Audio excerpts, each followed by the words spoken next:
Now, let me get this straight. Most of you want to be good or even great at football, but almost all of you don't want to perform bad or poor on the pitch. Whenever you fail or make poor decisions on the field, you automatically think that you are playing badly the whole match. You become gloomy and don't want to play anymore. When this bad game happens, you just can't seem to leave it on the pitch and let this poor performance haunt you for as long as you remember it. This is what I call a perfectionist. They want to be perfect for their own selves and most importantly, in front of others. They just don't want to make mistakes, so whenever they do, they don't want to play and are scared to make more mistakes, thus being invisible throughout the whole match. In today's video, however, we are going to teach you how you can make this mental mindset disappear and make you the player who isn't scared to lose.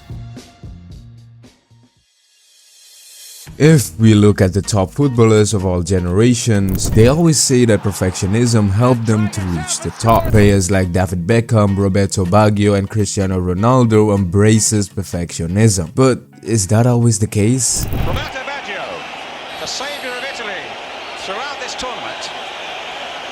He's missed it, and Brazil win the World Cup. Yeah, it is simply impossible to be perfect. In this generation of social media, people always seem so perfect on the screen. It isn't our fault that we are all perfectionists. We picked it up when we were growing up. But perfectionism only causes more harm than good. You need to understand that being a perfectionist, whether it is for others or for yourselves, gives you a stupidly large amount of unnecessary pressure. You are hypnotized to do a very high standard for yourself on the pitch, which will harm you and your team, blocking your way to win and perform better. Now, is there actually a way to make this perfectionism disappear? The answer is no. Perfectionism is a natural part of the human body. Everyone wants to be perfect in others' eyes. The good news is we can still minimize and control perfectionism. All we need to do is simply shaping an environment where mistakes are normal, especially if you are a senior player. Don't blame every mistake your teammates make. They are human, just like you. This kind of environment will force your team to shift their mind into a growth mindset, where there will be healthy rivals against each other, pushing one another to be the best. Don't forget to celebrate every effort the team makes. Support your team to be better, even if a goal is not made. This will make your team put maximum effort, even though a goal is not promised, making your team way stronger than before and be relentless every single match.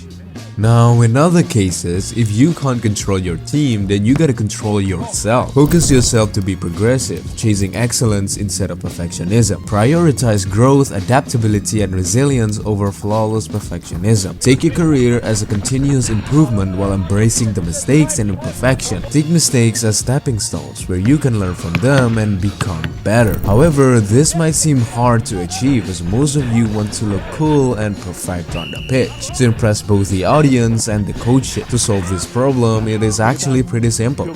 I want you to have self-compassion. Self-compassion means treating yourself with kindness and understanding of your own mistake. For example, if you missed a crucial penalty, say to yourself to not worry and work on it in practice, instead of blaming yourself and giving up. This will also make you clearer on the mind, because with self-compassion, you are not letting emotional feelings get into your games, hence making you fearless and calm. Honestly, that is it for this video. I am sorry that I couldn't really provide you with concrete evidence that perfectionism is a bad thing. But you might wonder, is there something greater and more effective than perfectionism? Something that will drive you not to only be a better player, but also to be a better person. In the next video, or in some video, I will guide you into the magic of excellence.